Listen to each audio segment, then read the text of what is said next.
छत्तीसगढ़ में सुरक्षा बलों का एंटी नक्सल ऑपरेशन पूरी रफ्तार पर है और अब नक्सलियों की कमर टूटती साफ दिख रही है।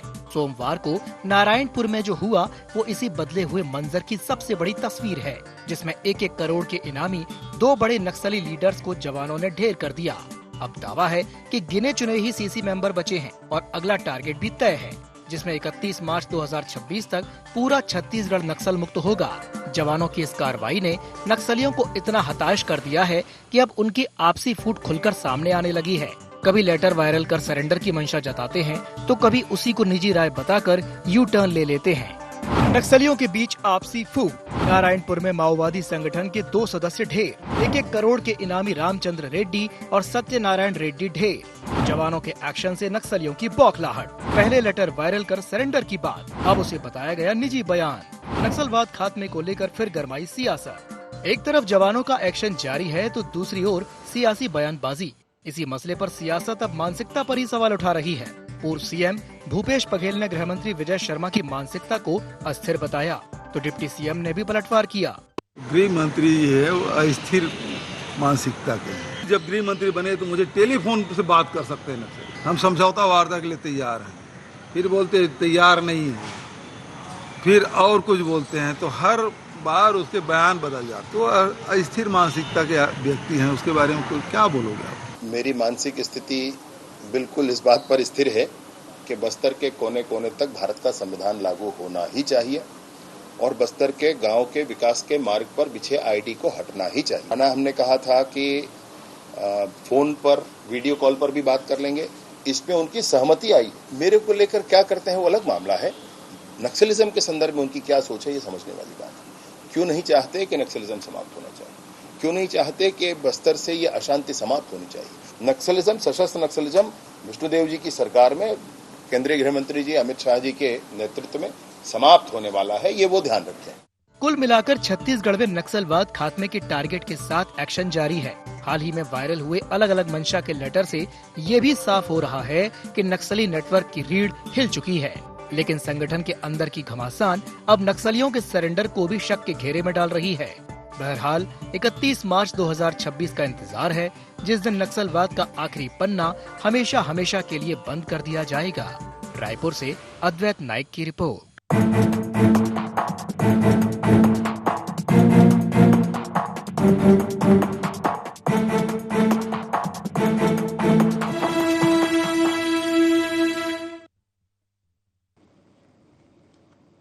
नमस्कार, गुहार छत्तीसगढ़ देख रहे हैं आप और मैं हूं आपके साथ खुशी व्यास। तो देखिए, नक्सलियों में फूट की अब बात कही जा रही है, लेकिन फूट नक्सलियों में भले ही हो, लेकिन सवाल जवाब सियासत में भी देखने को मिलेंगे। छत्तीसगढ़ में एंटी नक्सल ऑपरेशन अब निर्णायक मोड़ पर पहुंचता दिखाई दे रहा है। सुरक्षा बलों की कार्रवाई में एक के बाद एक बड़े नक्सली कमांडर ढेर हो रहे हैं। सीसी मेंबर तक जवानों के निशाने पर है।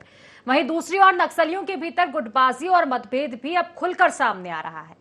कुछ दिन पहले शांति वार्ता को लेकर एक पत्र वायरल हुआ, जिससे उम्मीद की किरण जागी, लेकिन दूसरे गुट ने उस पत्र को सिरे से खारिज कर दिया, भ्रम फैलाने वाली बात बताया। अब इन तमाम घटनाओं के बीच सियासी बयानबाजी भी लगातार जारी है। यह बयानबाजी अब मानसिकता और नीति की दिशा तक पहुंच गई है।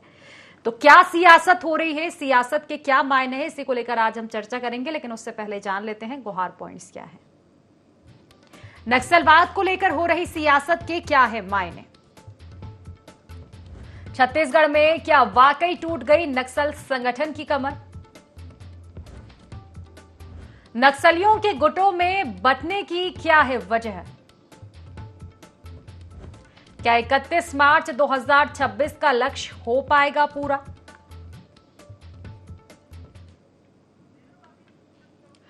तो कुल मिलाकर देखा जाए तो लगातार सियासत जारी है नक्सलवाद को लेकर, लेकिन आखिर क्या सियासत के मायने, इसी को लेकर चर्चा हम करेंगे। खास मेहमान हमारे साथ जुड़ चुके हैं। सबसे पहले मैं आपका परिचय करवा देती हूँ। हमारे साथ कांग्रेस से अमित श्रीवास्तव जी जुड़ेंगे, वरिष्ठ पत्रकार गंगेश द्विवेदी जी हमारे साथ जुड़ेंगे और भाजपा से हमारे साथ के एस चौहान जी भी जुड़ेंगे।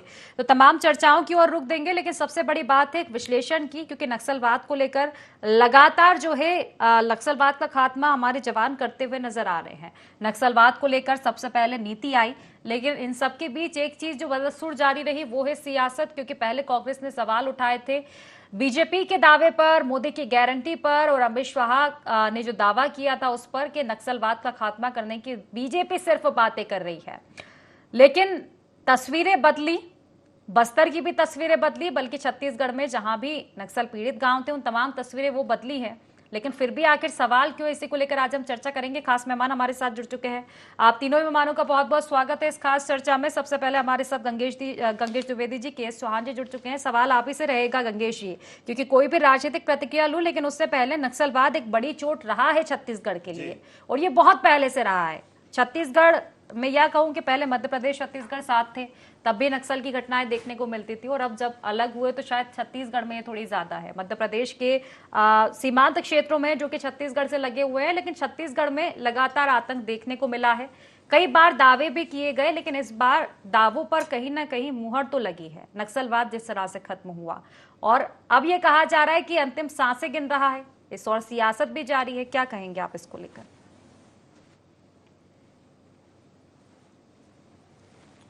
देखिए, निश्चित तौर पर राज्य बनने के पहले छत्तीसगढ़ के बस्तर क्षेत्र में ही कुछ एक सीमित क्षेत्र भी था।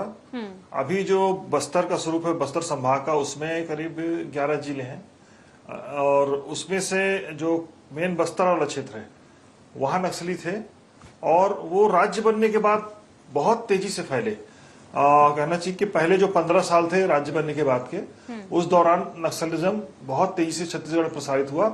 बस्तर के सारे जिले कवर हो गए, उसके अलावा वो सरगुजा में घुस गए। इधर रायपुर, उसका पुराना रायपुर जिला अब बलौदाबाजार अलग जिला बन चुका है, तो बलौदाबाजार क्षेत्र में घुस गए। राजनांदगांव तक पहुंच गए, मतलब राजधानी के आसपास तक नक्सली पहुंचे। इवन 2005 के आसपास पहला अर्बन नक्सल गिरफ्तार भी हुआ राजधानी रायपुर से। यानी नक्सलियों ने उस दौरान, नक्सलियों ने जब नया नया राज्य बना छत्तीसगढ़, तो उसको अपने लिए उर्वरा भूमि जैसा इस्तेमाल किया। और चूंकि घना जंगल है छत्तीसगढ़ का, जो है 45% भूभाग जो है जंगलों से घिरा हुआ है, और लंबे लंबे कॉरिडोर हैं, तो इन कॉरिडोर का उन्होंने इस्तेमाल करके पूरे प्रदेश में विस्तार किया, और बहुत तेजी से विस्तार किया। और कहना चाहिए कि यहाँ की जनता, खासतौर पे जो आदिवासी क्षेत्र की जनता थी, जंगलों में रहने वाली पब्लिक है, उनका इन लोगों ने इस्तेमाल किया, और उनके नाम पर इन लोगों ने वहां पे जमकर अत्याचार भी किए, और पैरेलल गवर्नमेंट चलाया। सरकार की योजनाओं को वहां तक पहुंचने नहीं देते थे, बड़ी बड़ी घटनाएं करते थे। मुझे अच्छे से याद है डॉक्टर रमन सिंह के कार्यकाल की घटनाएं, मुझे मतलब कई बड़ी घटनाएं ऐसी हुई जिसमें केंद्रीय गृह मंत्री आते थे। हर बार ये होती थी, पहल की जाती थी कि नक्सलियों से बातचीत हो, लेकिन ये बिल्कुल अकड़े रहते थे, बातचीत के बिल्कुल तैयार नहीं होते थे। कभी ऐसा नहीं हुआ कि टेबल टॉक होने की स्थिति बनी हो, और ये हर बार बड़ी घटना को अंजाम देके अपने अहंकार की पुष्टि करते थे। आज निश्चित तौर पर बहुत अच्छा वक्त आया छत्तीसगढ़ के लिए। देखिए, हमेशा समय बदलता है। आज सबसे कमजोर पोजीशन में है, और बहुत बुरी तरीके से पिछड़ चुके हैं वो नक्सली, लगभग धकेल के बाहर कर दिए गए हैं। कुछ कुछ जगहों पे बचे हुए हैं, उनको और ढकेलना है, और पूरी तरह से छत्तीसगढ़ को, मुझे लगता है कि जो लक्ष्य तय हुआ था, अमित शाह जी ने जो पिछले साल लक्ष्य तय किया था कि मार्च 2026 तक ये पूरा नक्सलिज्म खत्म हो जाना चाहिए, तो उस टारगेट को लगभग मुझे लगता है कि ग्राउंड लेवल पे अचीव करने की स्थिति है। यानी उनकी जो फ्रंट आर्मी है, जो उनकी फोर्स है, वो तो मुझे लगता है कि पूरी तरह से छत्तीसगढ़ से बाहर धकेल दी जाएगी।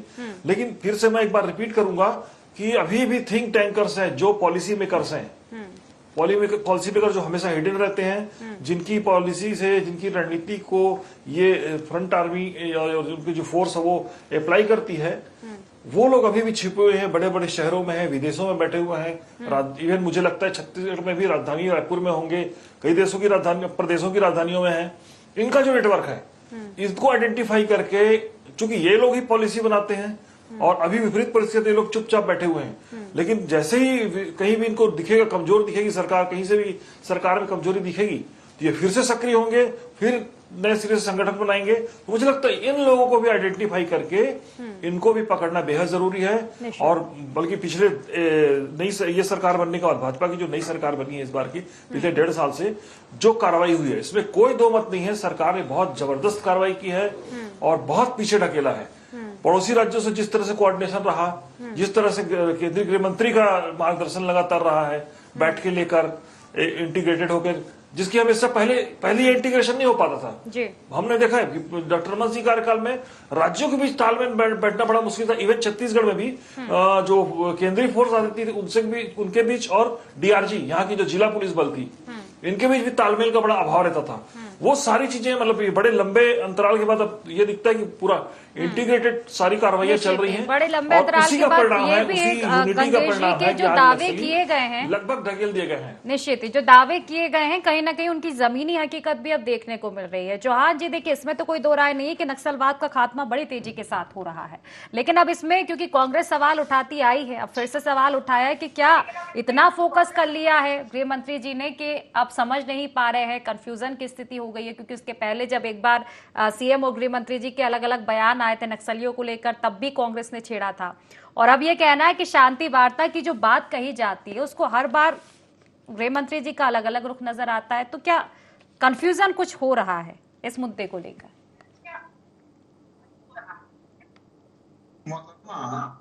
कंफ्यूजन की ये बात करते हैं, सी फॉर कंफ्यूजन की बात करते हैं, C for Congress, C for confusion, C for corruption और C for cash, C for commission. ये सब तो कंफ्यूजन और ये इनके ही डिपार्टमेंट है। हमारी नीति स्पष्ट है, वो शांति वार्ता का प्रस्ताव भेजें या लेटर भेजें या कोई और लेटर भेजें, लेकिन हमारी नीति स्पष्ट है कि हमारे को 2026 मार्च को नक्सलवाद को खत्म करना है। हमारी नीति स्पष्ट है, इनकी भी नीति स्पष्ट थी मोहतरमा। इनकी नीति ये स्पष्ट थी कि ये इनकी नीति में ये भी दिया जाता था कि आप मतदान के दिन फायरिंग कराइए। इनकी नीति में ये भी था कि ये टारगेट किलिंग करवाते थे। इनकी नीति में ये भी था कि ये कैंप से ये भी आदेश दिया जाता था कि कैंप से लोग बाहर ना निकले, अधिकारी बाहर ना निकले, कम से कम मुठभेड़ हो। इनकी नीति में यह भी स्पष्ट था कि अगर कोई नक्सलवादी का इलाज करवाना है तो उसको दूसरे राज्य में जाके करवाया जाए और उनके कई बार इनके कार्यकर्ता भी पकड़ाए गए। हमारी नीति भी स्पष्ट है। हमने 470 से ऊपर नक्सलवादी मार दिए, 1700 से ऊपर हमने सरेंडर करवा दिए, 1550 से ऊपर हमने गिरफ्तार कर दिए, 100 से ऊपर मुठभेड़ हो गई, 1-1 करोड़ के हमने नक्सलवादी मार दिए। इनकी भी नीति स्पष्ट थी कि हम बस्तर का दौरा नहीं करने जाएंगे। इनके गृह मंत्री 5 बार भी बस्तर का दौरा नहीं करने गए। 5 साल में हमारे गृह मंत्री 2 साल में 11 बार जा चुके हैं। इनकी नीति ये भी स्पष्ट थी कि पिछले 50-55 सालों में इनके केंद्रीय गृह मंत्री कभी बस्तर के दौरे में नहीं आए और हमारे केंद्रीय गृह मंत्री बस्तर में दौरे आते भी हैं, वहां पर रात भी गुजारते हैं। इनकी नीति भी स्पष्ट थी और हमारी नीति भी स्पष्ट थी। इनकी नीति ये बोलती थी कि काम रोको, लेकिन हमारी नीति स्पष्ट है। हम ये बोलते हैं, हमने फ्री हैंड दिया हुआ है अपने जवानों को, और हमारी नीति भी स्पष्ट है कि हम लोगों को वहां पर जो मुख्य धारा से जुड़ने के लिए जो चीजें उपलब्ध करानी है वो हम करवा नीति है। उनकी नीति भी स्पष्ट थी कि ये मुख्य धारा से जोड़ने नहीं देते थे। हमारी नीति भी यही स्पष्ट है कि हमारे को डेवलप करना है, इसीलिए मोबाइल नेटवर्क, रोड और हॉस्पिटल और हम नर्सिंग स्कूल उद्योग लगाना चाहते हैं। लेकिन इनकी नीति स्पष्ट है कि नहीं, हम बिल्कुल ये उद्योग नहीं लगाने देंगे। अरे इंडस्ट्रियलाइजेशन से सिविलाइजेशन होता है। आपकी नीति स्पष्ट थी कि आप नक्सलवादियों के साथ में खड़े हैं, आप उनसे कंधे से कंधा मिलाए हुए हैं, आप उनसे हाथ मिलाए, ये किसी से छुपा नहीं है। आपकी नीति ये स्पष्ट थी कि सलवा जुलूम के विरुद्ध में और नक्सलवादियों के पक्ष में आपने जिसने भी रेड्डी ने जो निर्णय लिया उसको आप सिरमौर बनाना चाहते थे, हिंदुस्तान का सिरमौर बनाना चाहते थे। राष्ट्रपति चुनाव में उन्होंने उसको आपने उतारा। आपकी नीति स्पष्ट थी। कंफ्यूजन हमारे में नहीं, कंफ्यूजन आप में था। कंफ्यूजन और नीति हमारी स्पष्ट थी। तो इस वजह से आज ये आज ये नौबत आ गई है कि घुटने के बल हो गया है नक्सलवाद। लगभग 11 लेटर आ चुके हैं पिछले दो सालों में। आज के 5 सालों में एक लेटर भी क्यों नहीं आया? सही बोलते हैं हमारे वरिष्ठ पत्रकार गंगेश द्विवेदी जी, और उन्होंने कुछ सॉल्यूशन भी दिए, उन्होंने कुछ सुझाव भी दिए। मैं अब इनकी बातें जरूर मैं ऊपर तक पहुंचाऊंगा। बाकी ये एक आम छत्तीसगढ़िया का एक आम जो छत्तीसगढ़ से प्यार करता है, जो उसकी केयर करता है, जिसको फर्क पड़ता है कि छत्तीसगढ़ की उन्नति रुकनी नहीं चाहिए, वो इस टाइप की बातें करता है। लेकिन अब कांग्रेस को क्या फर्क पड़ रहा है, उसी को लेकर जवाब ले लेते हैं। अमित जी, आपको आवाज मिल पा रही है? फोन लाइन पर हमारे साथ बने हुए हैं। मिल रही है कुछ जी अमित जी, देखिए आप ही के अंदाज में आपसे सवाल ले लेते हैं कि सवाल पर सवाल मिलते रहे, नहीं मिले तो संतुष्टि। तो आखिर क्यों नक्सलवाद के मुद्दे पर संतुष्टि कांग्रेस को नहीं है? पहले नीति पर सवाल उठाए गए, फिर नीति के रिजल्ट क्या रहेंगे, रिजल्ट को लेकर सवाल उठाए गए। अब रिजल्ट जब सामने आने लगे हैं तो अब कंफ्यूजन को लेकर, मानसिकता को लेकर सवाल उठाए जा रहे हैं। देखिए, कहते हैं ना, कश्ती भी नहीं डूबी, दरिया भी नहीं डूबा, और डूबने वाले का जज्बा भी नहीं डूबा। और एक चीज मैं आपके माध्यम से कहना चाहता हूँ कि बहुत देर से मैं अपने काबिल मित्र की बात सुन रहा था, कुछ नीति इस टाइप की बात वो कर रहे थे। मैं एक बड़ी विनम्रता के साथ उनसे पूछना चाहता हूँ कि आप अभी नीति, confusion, C for Congress, C for corruption, क्या क्या आप कह रहे थे।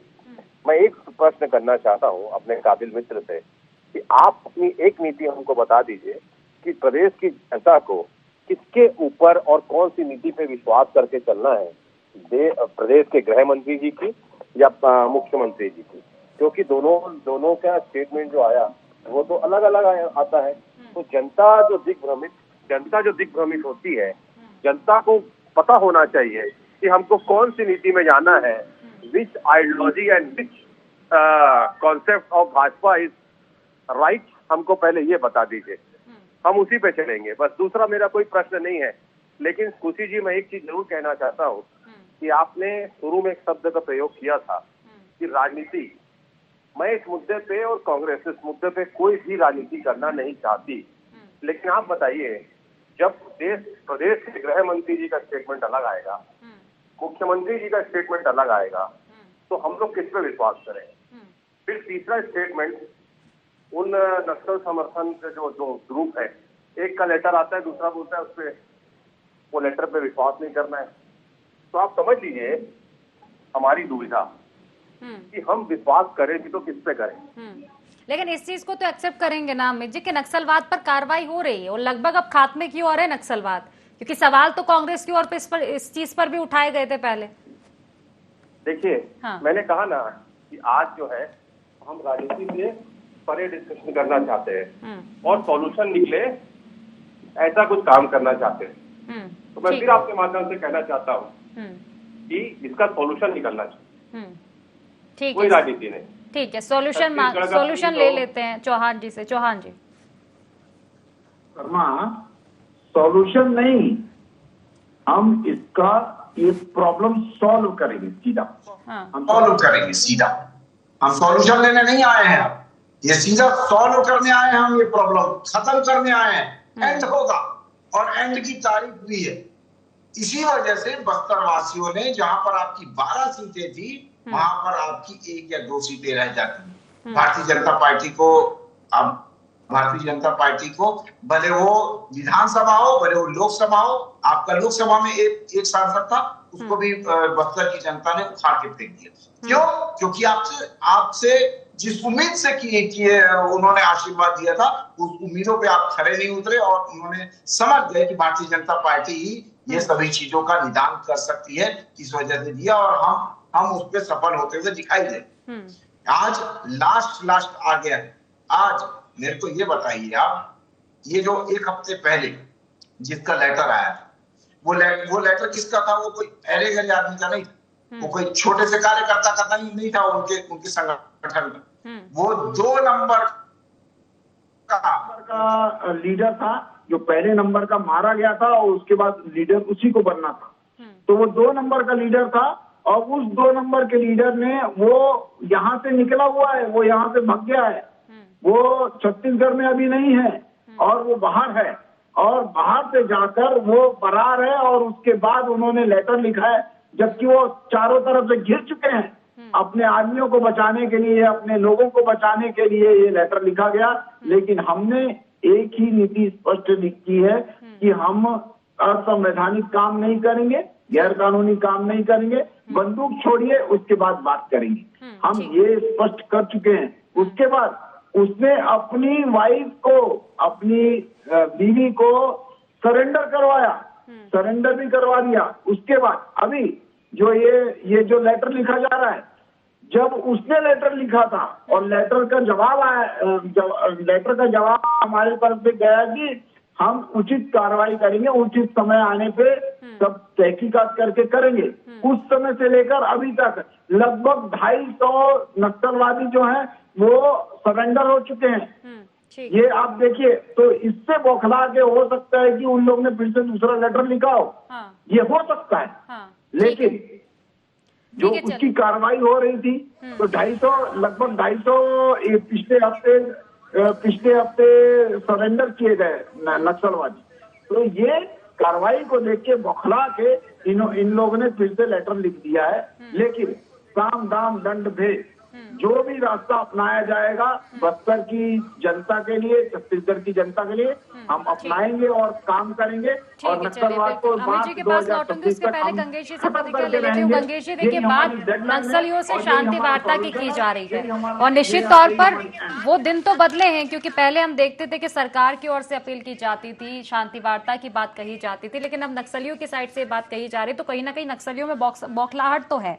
लेकिन अब मुद्दा यह है कि शांति वार्ता कितनी जायज है। हालांकि अंतिम निर्णय सरकार का होगा, शांति वार्ता होगी नहीं होगी, तैयार है नहीं है, जो भी निर्णय लेगी। लेकिन अगर उस हिसाब से देखा जाए कि पहले कई बार कहा गया शांति वार्ता की बात कही गई जब नक्सलियों ने आतंक मचाया तब, और जब नक्सलियों का खात्मा हो रहा है तो तब नक्सली गिड़गिड़ा रहे हैं अब शांति वार्ता के लिए।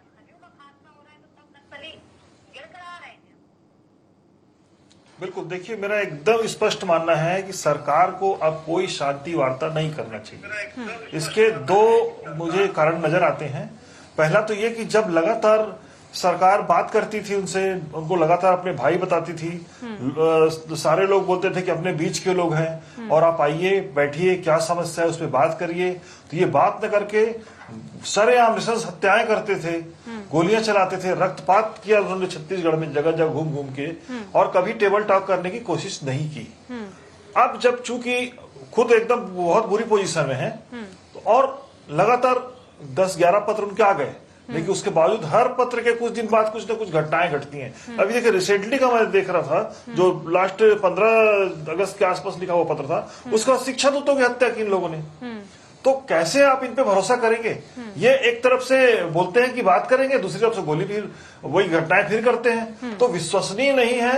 इनको इनके ऊपर भरोसा नहीं किया जा सकता। मुझे नहीं लगता कि विश्वसनीयता है इनके, मतलब ये एक तरह से कंफ्यूज करते हैं और कंफ्यूज करके फिर घटना कर देते हैं। तो आप इनसे बात करने के बजाय इनका पूरा समूल सफाया करना ही मुझे लगता है सबसे बेहतर विकल्प है। और प्रदेश जो है, प्रदेश के ऐसे क्षेत्र में इन लोग घुस के बैठे हुए हैं जो बहुत ही खूबसूरत है, पर्यटन के लिहाज से, मेडिकल टूरिज्म के लिहाज से और प्रकृति की सुंदरता, प्रकृति के संरक्षण के लिहाज से बहुत ही शानदार जगह है बस्तर। सरगुजा में भी थे, सरगुजा से तो खदेड़ दिए गए, लेकिन अभी बस्तर को इन लोगों ने जो रखा होता कब्जा करके उससे इनको खदेड़ा जाएगा, तो वहां पे विकास की नई धारा बहेगी।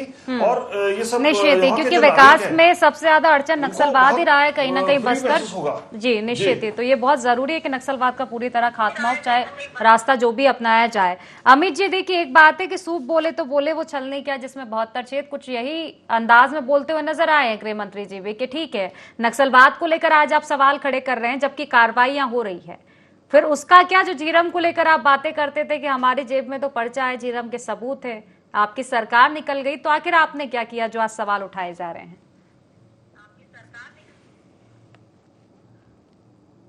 देखिए, मैंने कहा ना कि एक ही बात मैं कहना चाहता हूं कि इस मुद्दे पे मैं बिल्कुल भी राजनीति नहीं चाहता, ना मेरी पार्टी चाहती है कि हम इस पे कोई राजनीति करें। लेकिन मैं एक चीज जरूर कहना चाहता हूं गंगेश भाई की बातों को आगे बढ़ाते हुए कि बिल्कुल भी टेरर और टॉक एक साथ नहीं चलेगी। और कहते हैं ना कि कैसे करे भरोसा, तेरे स्वभाव में है धोखा, झूठ फरेब और धोखा, यही तो है नक्सलियों का लेखा जोखा। तो आपको समझना पड़ेगा कि जब आप वो आपके पास टॉक के लिए क्यों आ रहे हैं, और इतने लोगों को, जो निर्दोष लोगों को उन्होंने हत्या की, उसकी जवाबदारी और जिम्मेदारी कौन लेगा। तो मैं आपके माध्यम से यही कहना चाहता हूं कि 3 करोड़ छत्तीसगढ़िया और 140 करोड़ हिंदुस्तानी ये चाहते हैं कि जो इतना खूबसूरत हमारा बस्तर है, वहां से जो हम ये आतंक का दंड झेल रहे हैं इतने वर्षों से, वो समाप्त होना चाहिए और हम सब, पूरा देश, पूरा विश्व वहां पर घूमने जाए बिना कोई दहशत के, बिना कोई डर से। ये एक छत्तीसगढ़ का निवासी चाहता है।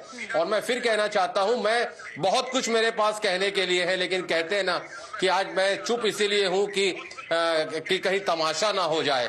और मैं खुशी जी फिर आपके माध्यम से कहना चाहता हूं कि हम सब ये चाहते हैं, आप ईमानदारी से कार्रवाई करिए, पूरा 3 करोड़ छत्तीसगढ़ी आपके साथ है। और मैं फिर कहना चाहता हूं बड़े विनम्रता के साथ भाजपा के नेताओं से कि इस पे कोई नेतागिरी नहीं, नेतागिरी के लिए बहुत से सब्जेक्ट हैं, हम रोज लड़ेंगे, रोज आपके आइडियोलॉजी से हमारी आइडियोलॉजी भिन्न है, लेकिन कुछ मुद्दे ऐसे होने चाहिए। अगर आपको भी देना है तो आप सुझाव दे सकते हैं अमित जी। ठीक है, फिलहाल समय की कमी है। ठीक है, समय की कमी, एक छोटा सा जवाब, कुछ 2-3 शब्दों में प्रतिक्रिया चौहान जी की, उसके बाद चर्चा को समाप्त करूंगी।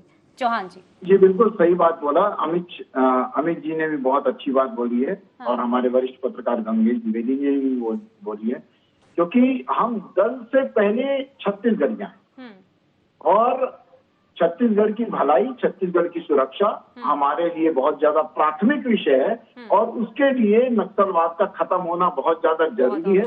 एक विपक्ष से हम यही उम्मीद रखते हैं कि वो हमारे से कंधा मिला के इस हमारे जो जख्म है छत्तीसगढ़ के ऊपर, उसको हटाने की हमारे साथ प्रयास करें। नक्सलवाद का दंश कोई पार्टी अकेली नहीं जिसने झेला है, बल्कि सभी ने झेला, हर एक छत्तीसगढ़िया ने झेला, इसमें एकमत होना वाकई जरूरी है। फिलहाल समय की कमी, इसलिए चर्चा को समाप्त करना पड़ेगा। आप तीनों मेहमानों का बहुत बहुत शुक्रिया इस चर्चा में जुड़ने के लिए। तो फिलहाल गुहार छत्तीसगढ़ में इतना ही। आप बने रहिए IND 24 के साथ। नमस्कार।